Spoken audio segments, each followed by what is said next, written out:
Buenas tardes.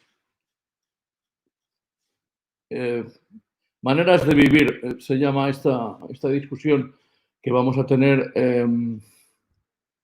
esta tarde en Reboot the World. Vamos a ver, con todos estos cambios que ha sufrido la música, cómo se contempla el futuro, cuáles son las maneras de vivir de la música, si es que parece que sí. Lo que pasa es que han cambiado muchísimo. Van a estar conmigo esta tarde y porque son dos hiperexpertos, dos grandes profesionales. Una de ellos es, o ellas, como se dice ahora, es la directora ejecutiva de Berklee College. Digamos que es la parte más sistematizada de la enseñanza del instituto más grande que existe o más importante que existe en el mundo. María Martínez Iturriaga está hoy con nosotros. Berklee, como os decía, es una institución que se dedica al desarrollo de la música de forma profesional y sistemática. Tiene su raíz en Boston y tenemos también con nosotros a un hombre que ha sido autodidacta en la variación, en la orientación de cómo cambiar la forma de vivir de la música, que es Carlos Jean. Si os parece, antes de meternos en la faena, me gustaría compartir con vosotros lo que era la antigua cadena de valor de la música. A ver si me deja aquí. Vamos a ver. No sé si lo estamos viendo, me parece que no. Pero bueno, share the screen. Me voy a la aplicación, que es esta, y en teoría debería salir. ¿Sale? Pues no sale. Bueno, pues entonces, ahora sí. Perfecto. Pues, bueno, ante todo, buenas tardes, Carlos. Buenas tardes, María. Como os decía, vamos a hacer un breve brief de cómo ha cambiado la cadena de valor de la música para que la gente nos pueda entender a la hora de nuestras explicaciones y de nuestra discusión.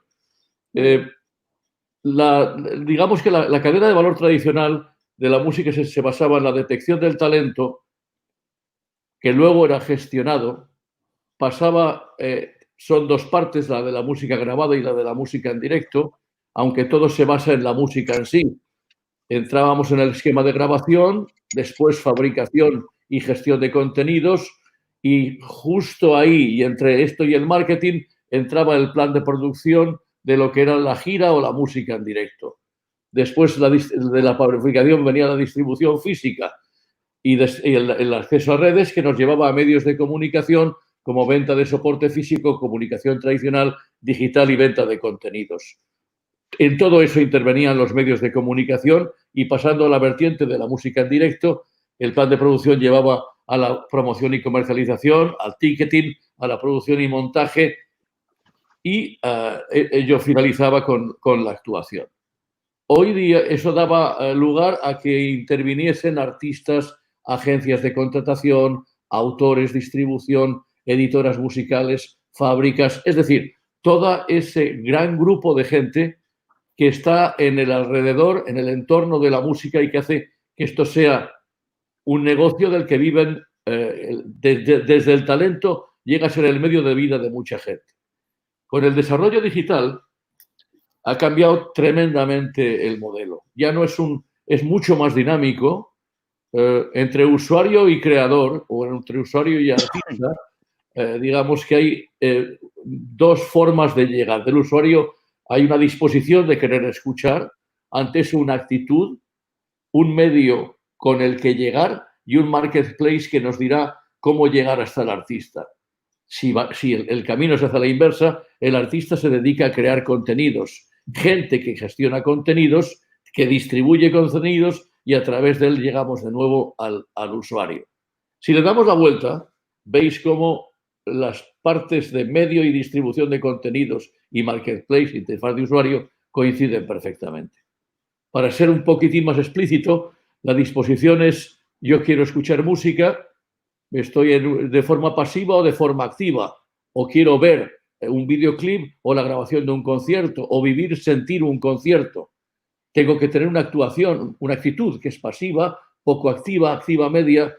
Así llegamos a través del medio que quiero escucharla, que puede ser la radio, la web, la televisión, el PC, el móvil, las tabletas, el Smart TV o la electrónica de hogar. Y después de eso tengo que entrar en un marketplace, que es un aparato de radio o un receptor de televisión, es decir, todos aquellos ingenios, softwares o plataformas que nos permiten acceder a esa música que queremos o con la que vamos a conectar.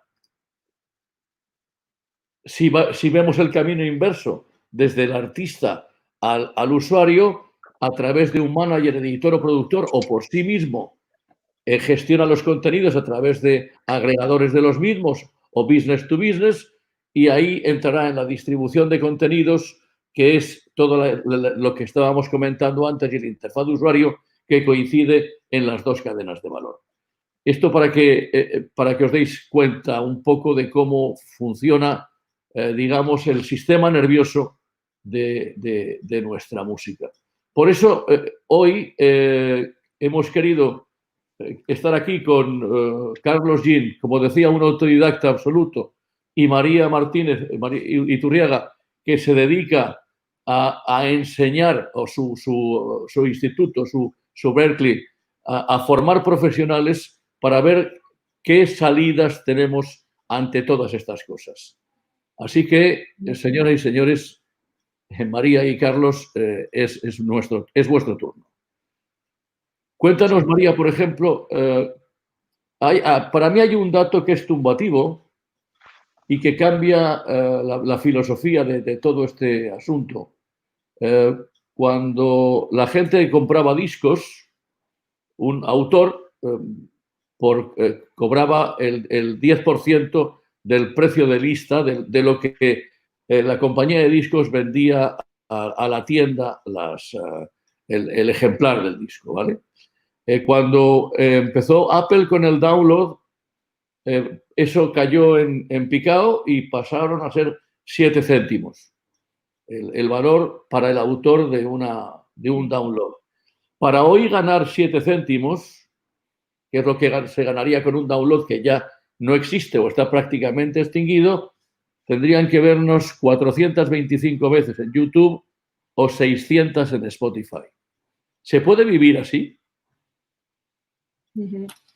Pues, bueno, Luis, en primer lugar, gracias por invitarme a participar en esta charla. Encantada de estar también contigo, Carlos. Y bueno, pues la industria musical está en constante cambio, ¿no? Y efectivamente hemos visto, como tú has enseñado en la presentación, pues una evolución dramática, ¿no? En los últimos años, que ha afectado a la industria musical y a los diferentes componentes que forman parte de esta industria de diferentes maneras, ¿no? Creo que claramente lo que se ha visto ha sido un grandísimo peso que se ha volcado sobre la tecnología y sobre el consumo a través de streaming y no tanto a través del soporte físico, ¿no? O sea, de hecho, por daros un ejemplo, solamente en Estados Unidos, en los últimos 10 años, el porcentaje de ventas o el tamaño del mercado musical ha variado de un 80%, o sea, de un 7% en cuanto a streaming a un 80%. O sea, el consumidor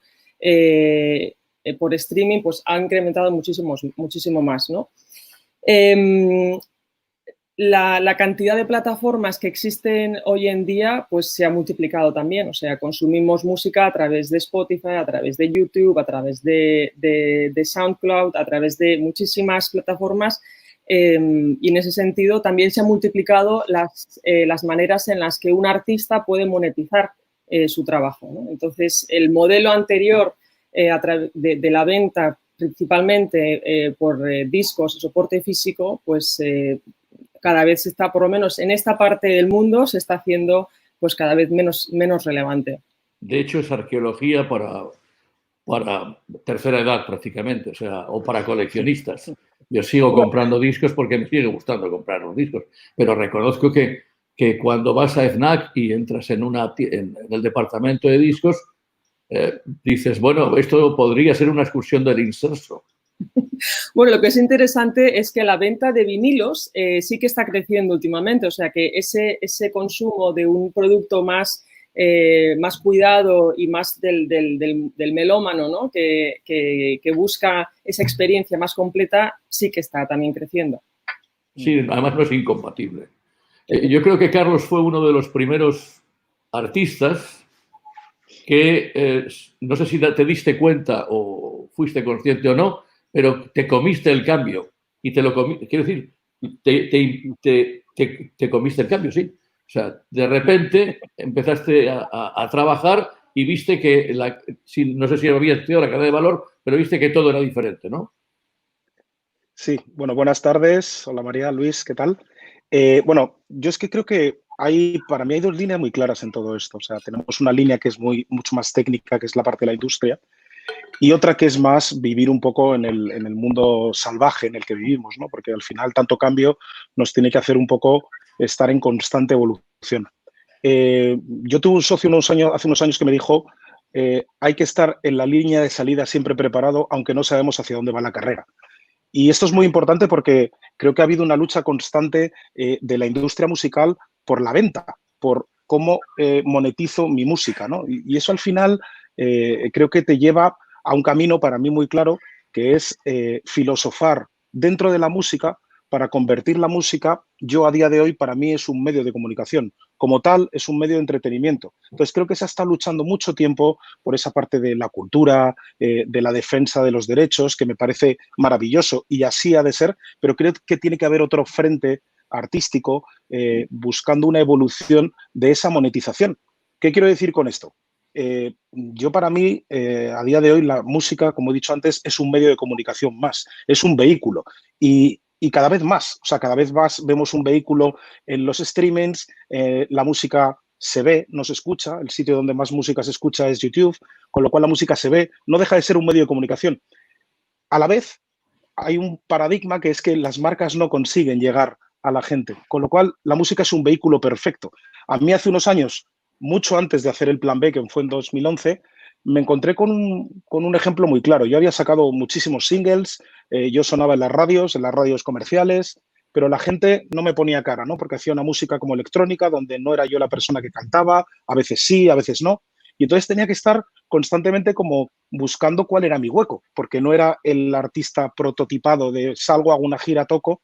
Y entonces cuando salía a tocar, de repente la gente venía y escuchaba Give Me the 70s y decía, anda, esta la conozco. Y tocaba Mr. Dabada y decían, anda, esta la conozco. Entonces había un montón de canciones que conocían. ¿Por qué? Pues porque estaban en diferentes medios, no solo en el medio tradicional de ventas, sino que de repente estaban en un spot, en una película. Entonces yo ahí vi la oportunidad. Dije, creo que hay una línea muy clara por donde la música se puede monetizar. Y entonces, antes decías, Luis, para ganar 7 céntimos hay que tener 400 plays en YouTube, ¿no?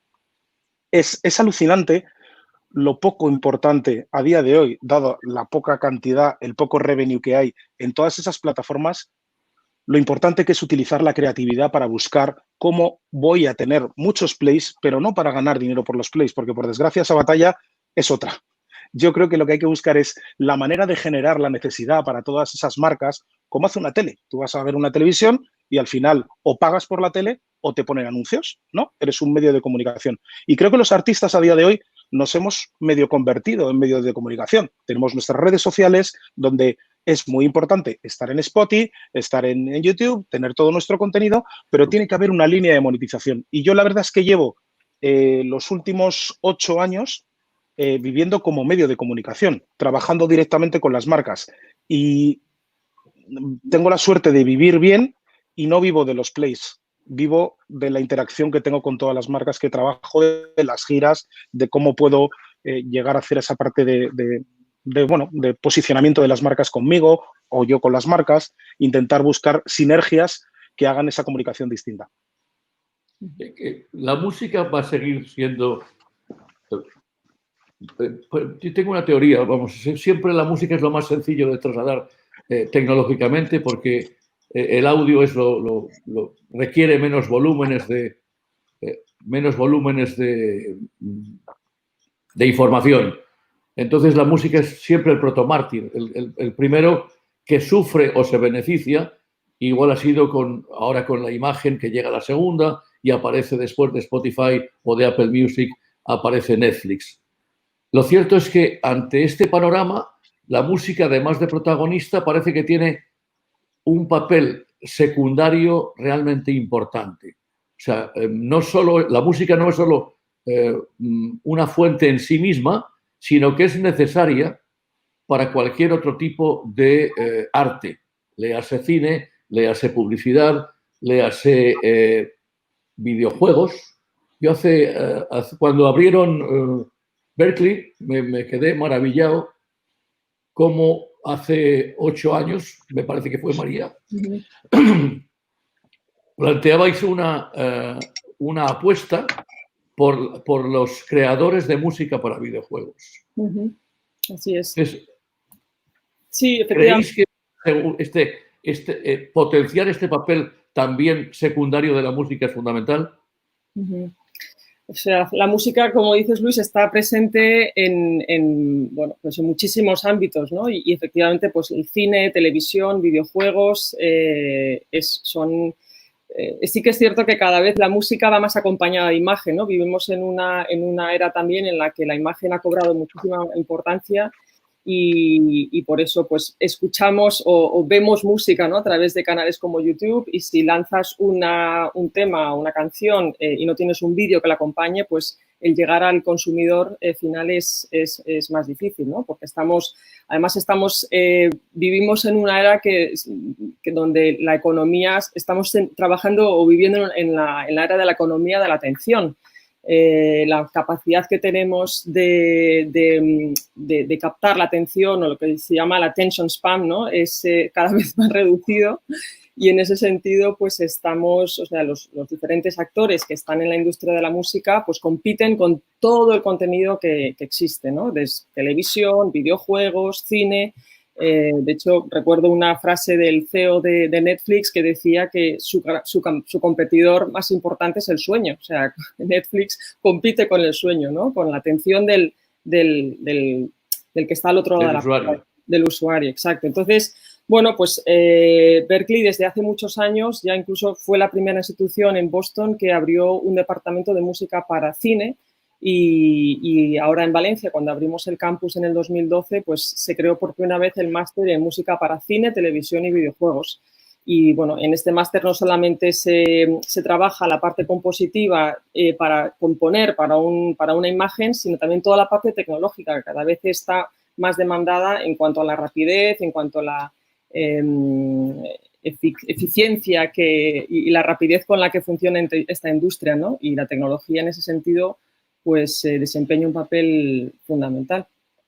Y también lo hemos visto en la industria de videojuegos, también ha superado a la industria en cuanto a volumen de negocio, a la industria del cine y a la industria de la música juntas. Entonces, bueno, pues como decía Carlos, hay que estar siempre en la línea de salida preparado para estar atento a cómo va cambiando las tendencias. Nadie se iba a imaginar que con la pandemia también iban a cambiar pues los hábitos de consumo. Estaba leyendo también un informe donde, por ejemplo, pues canciones que nos recuerda más a grandes himnos, pues ha tenido un aumento enorme de escuchas y de consumo. Y bueno, pues hay que prepararse, y eso es lo que también intentamos hacer en Berkeley con los alumnos, a tener a estar en un entorno que es cambiante constantemente, y que bueno, pues la flexibilidad y la adaptación es clave para el músico. De toda esa vieja cadena de valor, desde la gestión del contenido, donde estaban las editoriales, o el marketing, o el propio desarrollo de la distribución, en Berkeley, que estáis encima de eso para poder formar profesionales. Sí, en Berkeley ofrecemos 4 programas en concreto que cubren casi toda la cadena de valor, ¿no? tenemos un máster, pues empezando por la composición, como he comentado antes, en música para cine, televisión y videojuegos. Hay un máster también en interpretación, pero que tiene un componente importante en producción, porque, de nuevo, ahora lo hemos visto con la pandemia, nuestros alumnos han tenido que volverse a casa y la capacidad, el saber grabarse desde casa, tener buen audio, usarle pues, incluso el vídeo, todos la tecnología de producción, de edición de audio ha sido clave para poder llegar a su público y para poder componer. Entonces, este es otro máster que también se ofrece en el campus de Valencia. Y luego hay un máster también de gestión, además es a nivel global, también se estudian los diferentes mercados a nivel global. Y el último máster que ofrecemos es en música, producción, tecnología e innovación. Con lo cual, bueno, los 4 se complementan entre sí y la idea es eso, es ofrecer ese repertorio de conocimiento que le da las herramientas a los alumnos para que puedan enfrentarse a la industria a la que entran ahora, ¿no? Y el máster, Carlos Jean, ¿cómo se ventila toda esa serie de departamentos? Es decir, ¿cómo llevas tú, cómo podrías explicar que llevas tú tu negocio de música? ¿Compones tú? ¿Produces tú? ¿Cómo lo llevas? Sí, bueno, digamos que el formato básico en el que yo trabajo, o sea, yo sí trabajo como productor, o sea, mi profesión nativa es productor musical. De ahí hay una raíz que se va un poco más a la música electrónica y me convierto un poco en artista de música electrónica, pero también hago bandas sonoras. Además, ahora justo durante la pandemia, acabo de terminar la nueva de Daniel Carpasoro, Hasta el cielo, que ha sido muy, muy interesante trabajar durante un confinamiento, porque normalmente los músicos nos confinamos mucho cuando tenemos que hacer, sobre todo esa fase final de una banda sonora. Y bueno, he tenido la suerte de que era muy electrónica la banda sonora en este caso, y el estar encerrado y convivir un poco con eso, la manera de comunicarte con el director, con el productor de la película para conectar todo era bastante complejo, pero bueno, te ayuda a mantener la concentración. Para mí, al final, también trabajo en Ogilvy, en la agencia de publicidad, como Head of Music, porque, como decía antes, o sea, la filosofía de tener la música como medio, al final, da muchísimos caminos, ¿no? para vivir de la música. Y creo que somos los que trabajamos en la música los que estamos obligados, y creo que hay una lección muy interesante, hablabais antes de Apple, ¿no? Hay una lección muy interesante en que somos los músicos o los que nos dedicamos a la industria musical los que debemos descubrir cuáles son los nuevos caminos, ¿no? Porque al final, no sé si os acordáis cómo nació el Apple, ¿no? O sea, Apple Store era un servicio para un teléfono, no era un servicio para la industria musical. Y la industria mientras estaba como peleándose a ver quién se llevaba una parte, quién digitalizaba las cosas o no. Pero bueno, ahí al final, pues de repente llega un agente por el lateral y se lleva un 30% de la tarta del mercado, con lo cual creo que es importante esto. Entonces yo, en mi vida, destino 2 o 3 días con mi equipo normalmente, nos sentamos y hacemos brainstorming sobre todo de la necesidad de la música. Yo creo que es muy importante generar esa necesidad. Antes decías que la música acompaña en las películas, en los videojuegos. Bueno, yo ahora estoy estudiando muchísimo sobre el tema de cómo influye la música a la hora de comprar, a la hora de estar en los centros comerciales, o sea, generar bandas sonoras a la gente durante una comida, de relax. Sí, bueno, o sea, que estás comiendo, o sea, y de hecho hay estudios que, pues, si de repente pones un tipo de música y tienes un restaurante, por ejemplo, es que me parece súper interesante que si tú pones música clásica, pues la gente pide los vinos con un porcentaje de precio más alto. Si utilizas los agudos, pueden ayudar a que el dulce sepa mejor. O sea, hay millones de caminos dentro de la música y que creo que nosotros estamos obligados a ello. Y yo lo que estoy haciendo ahora es, junto al equipo en Ogilvy, estamos desarrollando una aplicación que se llama Sound Space para eso, para generar una experiencia de compra en los centros comerciales, que sea como una banda sonora, o sea, que la música te acompañe. O sea, si está lloviendo ahí fuera, evidentemente la música no puedes intentar enlatar a la gente, sino que tienes que acompañar lo que está ocurriendo. Si de repente tienes esos espacios que se hablaban antes, ¿no? En marketing se decía, no, es que si hay mucha gente hay que poner la música muy rápida para que la gente compre rápido. No, al revés. Tú tienes que acompañar a la gente que esté contigo y al final dices, oye, parece una chorrada, pero no os podéis imaginar la cantidad de música que se consume en los centros comerciales, en los restaurantes, en una sala de espera de una clínica. No os podéis imaginar el poder curativo que tiene la música, lo importante que es en la UBI tener música. Sabéis que se han hecho hasta estudios de rock, esto que poníamos en las UBIs, ¿no? Que ahora hemos estado hablando tanto de las UBIs, que se hablaba de la típica enfermera haciendo así. Pues en Estados Unidos se han hecho unos estudios maravillosos donde poniendo rock duro a volumen muy fuerte,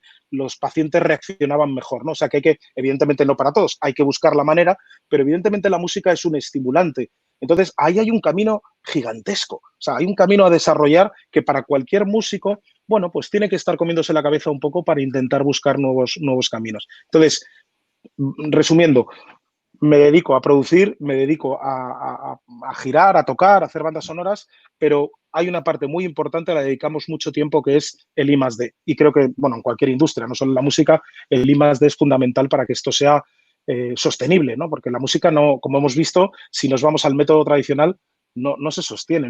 Hay muy pocos músicos que puedan vivir de la música a día de hoy. Hay unos cuantos afortunados, pero el resto yo recibo cientos de mensajes directos por redes sociales de ¿y qué puedo hacer? ¿Y qué puedo hacer? Bueno, pues ahí intentas hablar un poco de la autenticidad, de ser tú mismo, porque también estamos viviendo un momento donde se está globalizando la música de tal manera que no sabes qué artista es cada uno, que hay que decir tu nombre al empezar la canción, ¿sabes? Porque si no, por sonido no lo descubres y entonces eso es un poco preocupante. Entonces yo pues lanzo mis mensajes artísticos, pero en el fondo creo que sí que hay que intentar que la gente estimule la música, pero que no diga, uy, voy a ser músico y si tengo éxito voy a ganar mucho dinero. Eso no es real.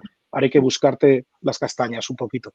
Venimos de un modelo en el siglo pasado en el que grandes creadores con una industria que se fue transformando de taller a superindustria, sobre todo con la entrada del CD y poder volver a hacer negocio con másters que ya estaban plenamente amortizados.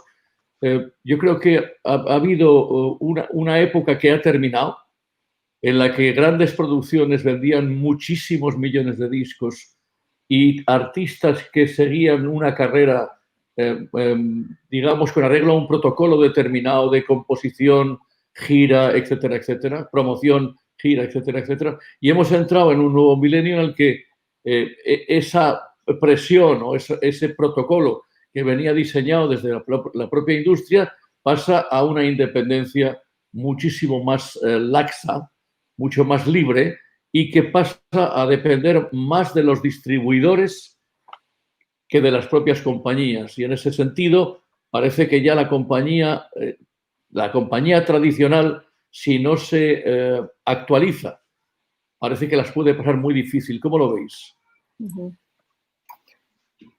Bueno, cuando estaba hablando Carlos, estaba pensando que efectivamente todas esas facetas, ¿no? de lo que es el músico profesional tradicionalmente no están en el imaginario, digamos, de lo que puede ser un músico que se está planteando desarrollar una carrera musical. Además, la educación en España en ese sentido ha estado siempre muy enfocada hacia la formación clásica, de conservatorio, con unas salidas profesionales muy enfocadas a ser solista, concertista, o tocar en una orquesta o dedicarse a la enseñanza, ¿no? Entonces, creo que es muy importante el dar a conocer todas esas nuevas dimensiones, no nuevas, sino las dimensiones que tiene la industria musical y que el músico o los profesionales de la industria o que se quieran dedicar a la música profesionalmente sean conscientes de todas esos componentes que hay detrás de la experiencia, ¿no? Entonces, en ese sentido, pues sí, a medida que la industria se ha ido desmembrando también y se ha ido evolucionando, sobre todo con el desarrollo de la tecnología. O sea, creo que ese cambio que ha habido del peso de las discográficas a una democratización más grande en el consumo, en la producción de la música, ha sido fundamentalmente debido al desarrollo de la tecnología. Para que os hagáis una idea, los antiguos alumnos de Berklee, la empresa que más contrata o donde más, o sea, las salidas profesionales de los alumnos de Berklee, la empresa donde más trabajan alumnos es Apple. O sea, seguido de otras empresas como Amazon, también obviamente discográficas, pero, o sea, las salidas profesionales se van enfocando cada vez más hacia empresas o, digamos, salidas profesionales vinculadas con la tecnología. Entonces, pues eso te da solamente una idea de hacia dónde está virando el foco de... El buque. Exacto. Claro. Carlos, Sí, yo creo que el buque, como dices, sí, o sea, creo que el buque, una vez, cuando hicimos el plan B, hablábamos de, en esta industria tienes que ser como un transatlántico, ¿vale? Pero con una capacidad de viraje como la de una tabla de surf, ¿vale? ¿Cuál es el problema? Que la industria vira como un transatlántico y un transatlántico tarda en virar mucho tiempo. ¿Qué quiero decir con esto? Bueno, no hay nada más maravilloso en la humanidad para el cambio que el hambre. Vale, o sea, cuando viene época de hambre, cuando viene dificultad, es cuando cambiamos. Yo creo que a eso hay que anticiparse. O sea, tenemos que ser conscientes que no toda la vida es bollante. No puedes estar diciendo, bueno, pues antiguamente sacabas un disco, hacías una gira, descansabas, componías, hacías un disco. Entonces, ese formato era realmente cómodo y se podía vivir. ¿Qué es lo que pasó? Pues que subestimamos un poco el comportamiento de la gente. Nos dedicamos durante mucho tiempo a meternos con Internet, que fue parecido a cuando salió la radio en su día, ¿no? Cuando salió la radio, todo el mundo se quejaba, los músicos se quejaban, porque al sonar en radio la gente no iba a ir a los conciertos. Sin embargo, ahora todos los músicos quieren sonar en la radio. Pero con Internet pasó lo mismo, ¿no? Es que nos están pirateando y de repente ahora todos los músicos quieren estar en Spotify. Con lo cual, yo creo que no hay que hacer un negacionismo de las cosas que vienen, sino tienes que estar intentando, bueno, siento repetirme, ¿no? Tienes que estar en esa parte del I+D, constantemente pensando qué es lo que va a pasar en el futuro para que no ocurra lo que nos ha ocurrido, y más con lo que acaba de pasar, ¿no? Con esta pandemia, y ya no a nivel musical, digo en todo, o sea, hay que estar preparado a, oye, tienes que cambiar. O sea, a mí cuando me vino todo esto encima, aparte de la película, dije, bienvenido al mundo de la formación. O sea, me tengo que formar o tengo que aprender cosas, y tenía un single y me puse a escribir y de repente dije, pues voy a aprender a hacer un videoclip. Así, además, no solo por la experiencia de hacer el videoclip, sino que voy a empatizar con la gente que hace los vídeos cuando yo trabajo con ellos. Me compré un croma, me puse a aprender After Effects, tal, y de repente os invito a que lo veáis. El single se llama Wild World y es un vídeo hecho íntegramente en casa durante la pandemia. O sea, con esto, ¿qué quiero decir? Que es que ya no es una cuestión de calidad o no, se trata de cuál es tu actitud. Y creo que la actitud de las compañías siempre ha de ser, para mí, un poquito más rebelde, porque la música, además, que venden las compañías tiene un toque de rebeldía. Sus artistas en sí suelen tener un toque de rebeldía. Y, sin embargo, yo creo que se ha quedado un poco... O sea, yo me he ido alejando un pelín de la industria precisamente por eso. O sea, yo cuando mis canciones sonaban a lo mejor en una película en Hollywood, las compañías decían, bueno, es que este no es nuestro negocio. Y yo decía, ¿y cuál va a ser el negocio en el futuro? Fíjate a día de hoy, si a una compañía le dices, voy a colocar una canción tuya en una película en Hollywood, claro, todas saltarían a morder por tener esa canción ahí. Entonces, creo que hay que centrar el tiro, pero también hay que pensar en adaptarse. Si no te adaptas, te pasa lo que creo que está pasando, que viene mucha gente por el lado y te adelanta. En su día Apple, en su día Spotify, y luego pues ahora la forma artística, o sea, la forma de los nuevos artistas que nos están enseñando a todos muchísimas cosas, no musicalmente. Ojo, es importante. No nos están enseñando grandes cosas musicales, pero sí nos están dando grandes lecciones de marketing musical. Hablamos de las nuevas tendencias, incluso reggaetoneras. No, de todo en general, ¿eh? O sea, es que creo que hay... volviendo un poco al sonido, sí que creo que es muy difícil. O sea, tú antes ponías un disco o cogías un artista, o cogías un Michael Jackson y automáticamente hacías plan, U2, plan, Coldplay. Pa. O sea, tenías una identidad muy rápida, incluso pues de artistas. O sea, por ejemplo, me gustaría poner el ejemplo de Rosalía. O sea, Rosalía es el ejemplo, es el paradigma de alguien que realmente consigue un sonido y según empieza a sonar, sabes que es Rosalía. Me refiero a eso, pero claro, Rosalía hay una entre cuántos, entre muchos miles de artistas. Entonces, sí que hay que buscar esa parte, sí que hay esa necesidad. ¿Qué es lo que une? O sea, ¿cuál es la clave del éxito para mí de Rosalía? Pues que une esa nueva manera de comunicar con una dosis artística muy importante. Evidentemente tiene que durar, que yo creo que va a durar mucho tiempo porque es una gran artista, pero tiene esos dos alicientes. Sabe comunicar en redes, sabe comunicar con su público, pero lo más importante de todo es que es una pedazo de artista. Y ahora hay muchos pedazos de artistas que se quedan ahí en la comunicación y nos los perdemos, y eso es una pena. Y gana el marketingiano, no gana el talentoso. Entonces, esa es la parte que... ¿Cómo se puede mejorar esa situación? ¿Cómo se puede ayudar al artista que que es más tímido, entre comillas, marketingianamente hablando, para poder desarrollarlo adecuadamente? Es que yo creo que ahora mismo lo que hay que hacer es ser artista ya no solo componer una canción, es saber rodearte de un equipo, porque antiguamente lo teníamos muy estructurado. O sea, tú componías, te ibas a tu editorial o tu compañía discográfica y ellos se encargaban de. Antes estaba escuchando, antes justo de esta charla, hablaban de eso, de cómo las compañías, decía Charlie de Warner, cómo las compañías son compañías porque acompañan, que me parece un término muy bonito. Creo que deberían acompañar más. O sea, ahora deberían, y ahora están empezando un poco a despertar esa parte, pero sí que es fundamental. ¿Por qué?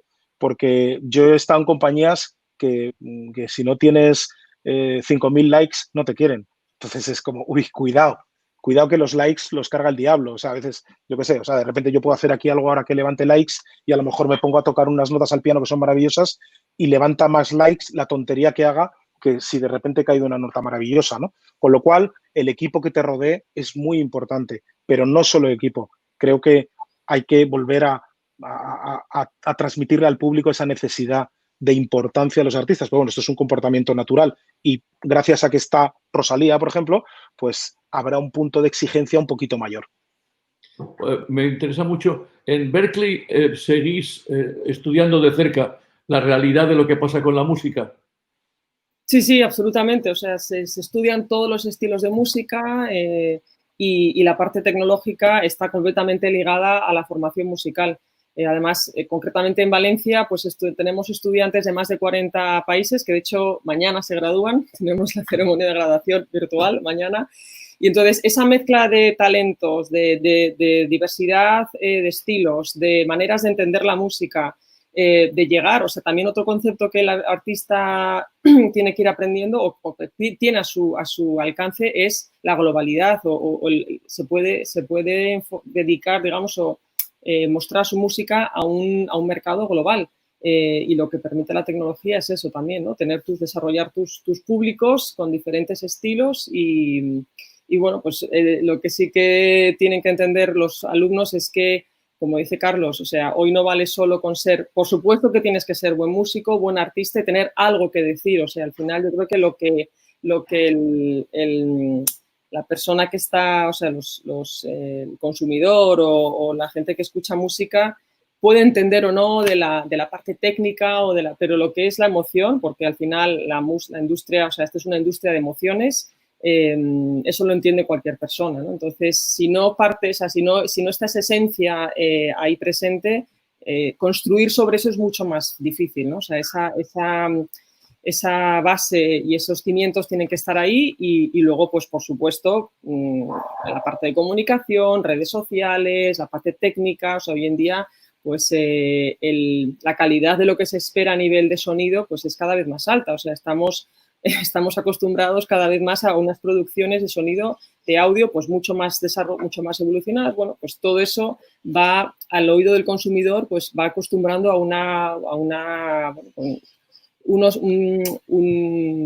un tipo de calidad o de sonido. Exigencia. De exigencia, exacto. Entonces, pues... me tocas un tema realmente interesante, que es la producción. Yo creo que durante el siglo pasado nos acostumbramos a superproducciones, desde Beatles, Pink Floyd, U2, los que estaba mencionando Carlos hace un minuto. ¿Podemos decir adiós ya a todo eso? ¿O es cosa de museo?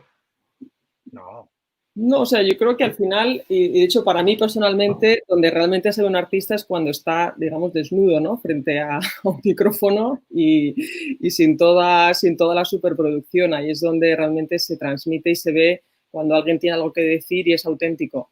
Luego está toda esa maquinaria que se puede, bueno, que puede aumentar, que puede, ¿no? Darle todo el, digamos, el glitter a todo, ¿no? Pero no, yo creo que esto está en constante cambio. Sí que es verdad que lo que llega a los top charts, pues sí que son megaproducciones. Eso, pues, con grandes equipos, grandes presupuestos, y ahí sí que las grandes compañías siguen todavía abarcando esa parte del mercado.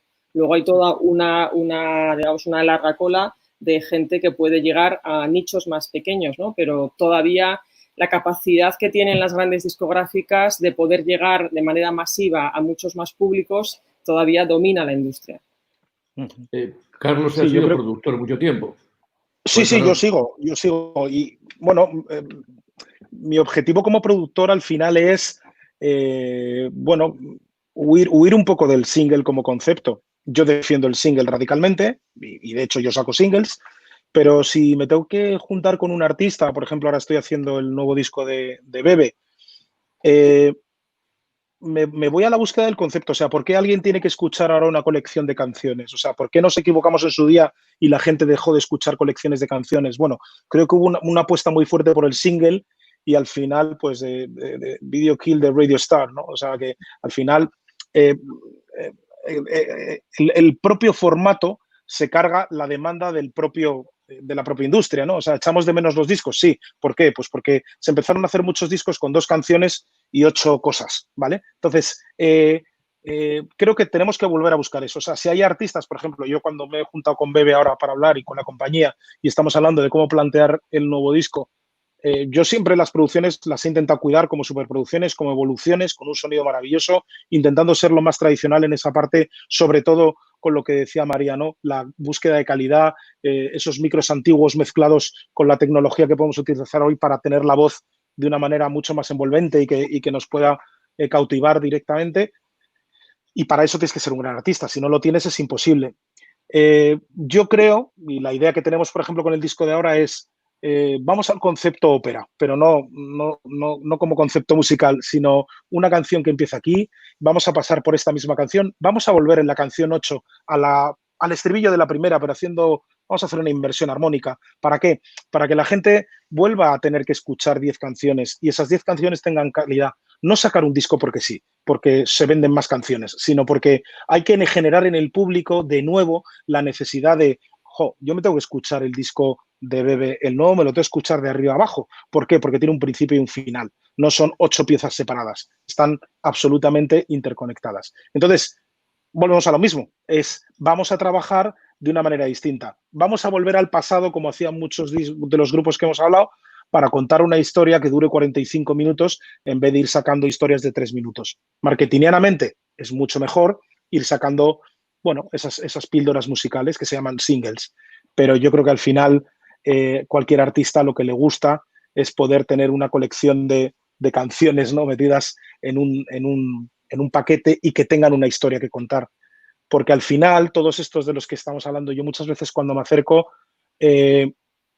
sí tienen esa añoranza, esa necesidad, ese querer ser.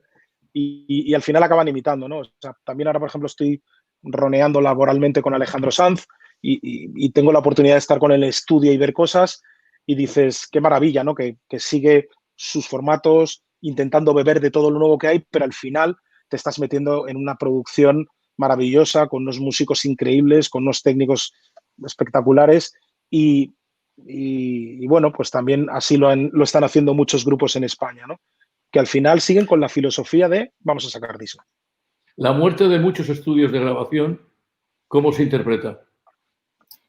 Bueno, pero de nuevo, o sea, ahora la tecnología está mucho más al alcance de la gente. O sea, con esto, con este ordenador que tenemos delante o con esto, te puedes grabarte, puedes llegar a tener, bueno, pues una producción con una calidad suficiente para escucharla en MP3 con tus cascos, que es como lo escuchan la mayor parte de gente, ¿no?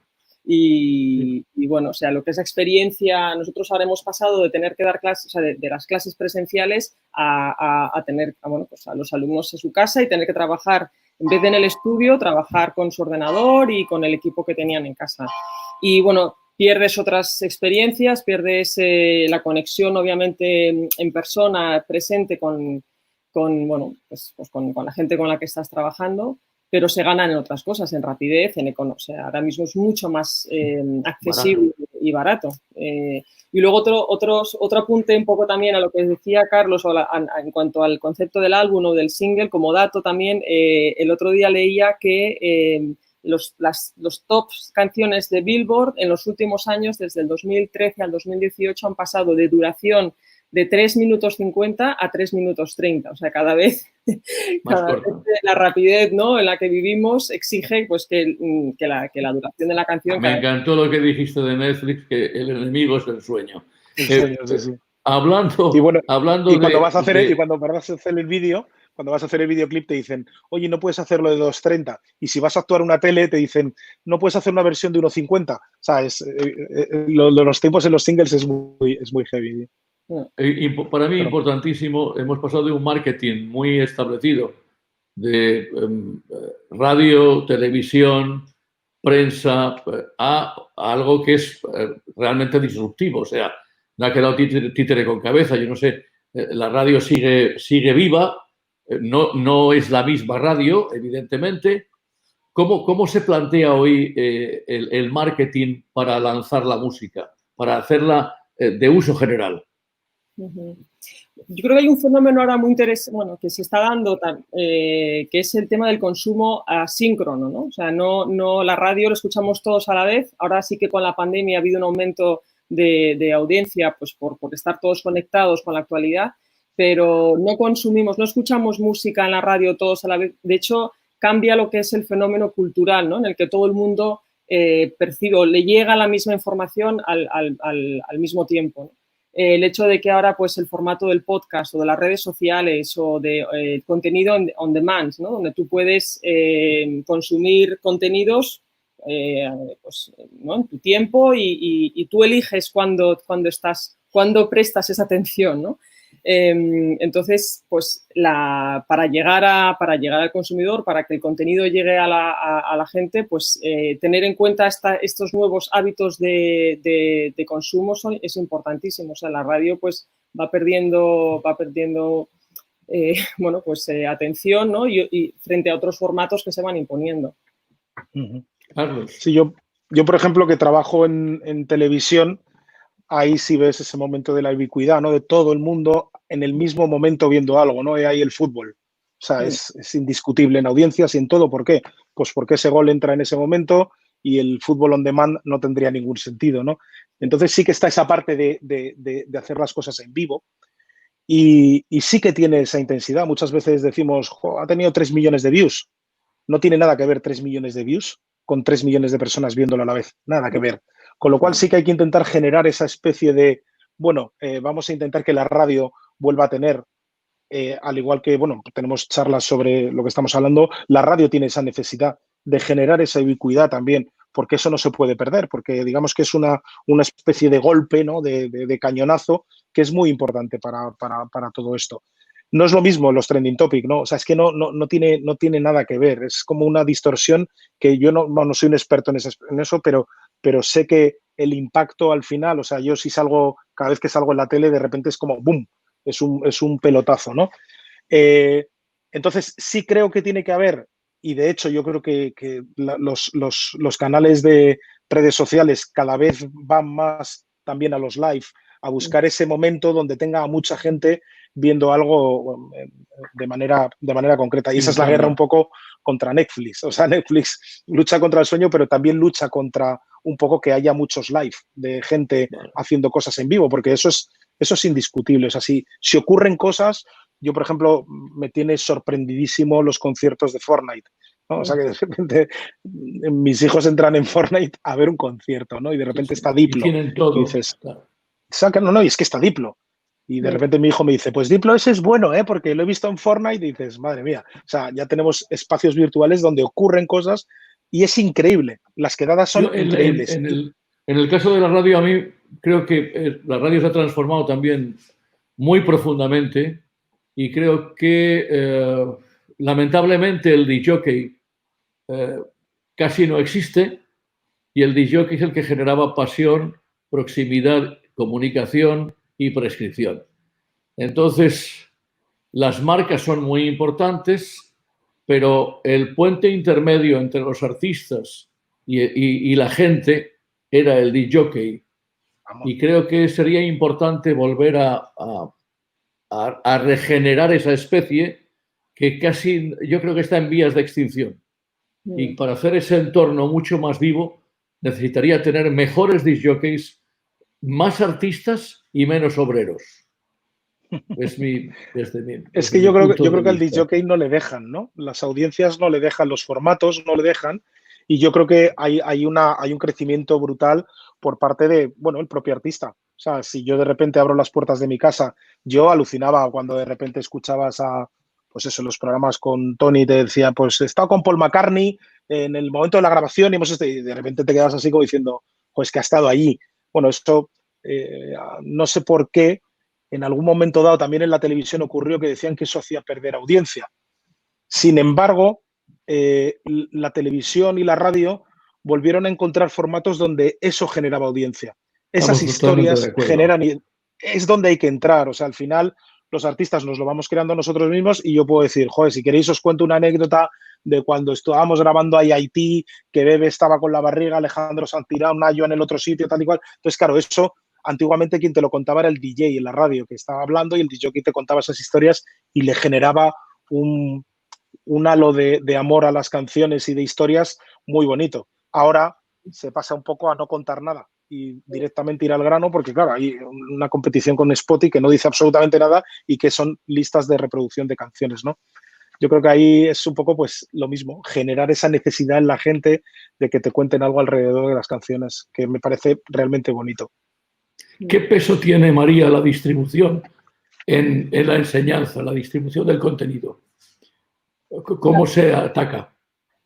La distribución del contenido, bueno, o sea, a ver, en todas las clases, da igual de qué área dentro de, si es de composición o en los 4 másters que tenemos, la parte del business y la parte de cómo presentarse como profesional, incluido cómo vender tu música, cómo monetizar la música, es que al final es, o tu trabajo, no solamente esa distribución, sino cómo, pues igual, que tu canción salga en un vídeo, que salga en una película o bueno, incluso una playlist de Spotify, que también son otras maneras de generar ingresos, ¿no? Y bueno, pues por lo que intentamos hacer es o sea, dar a conocer todas estas plataformas y, bueno, y cómo se usan, ¿no? A nivel tecnológico, esa manera de hacer llegar a los públicos diferentes la música que vayan a hacer.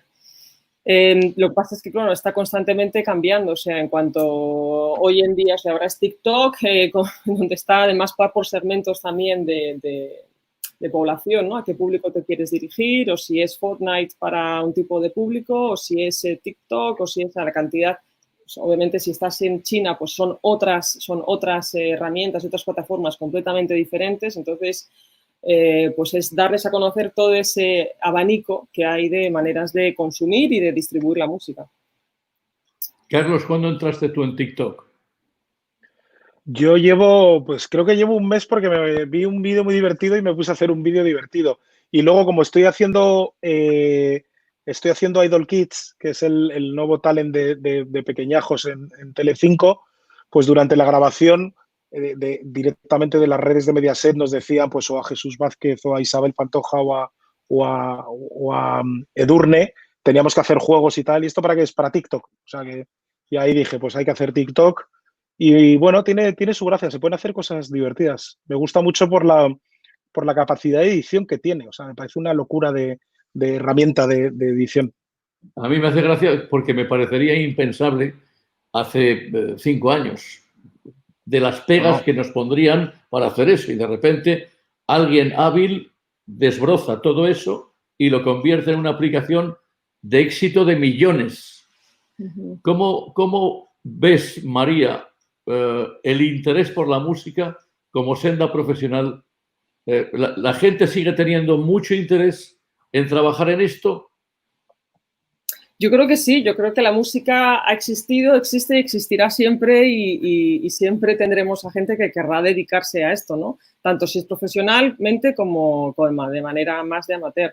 A mí siempre bromeo que me llaman a veces los padres de alumnos que me llaman casi como, Dios mío, mi hijo o mi hija se quiere dedicar a la música, que nos ha salido un hijo artista. ¿Cómo le convenzo de que no lo haga? Exacto.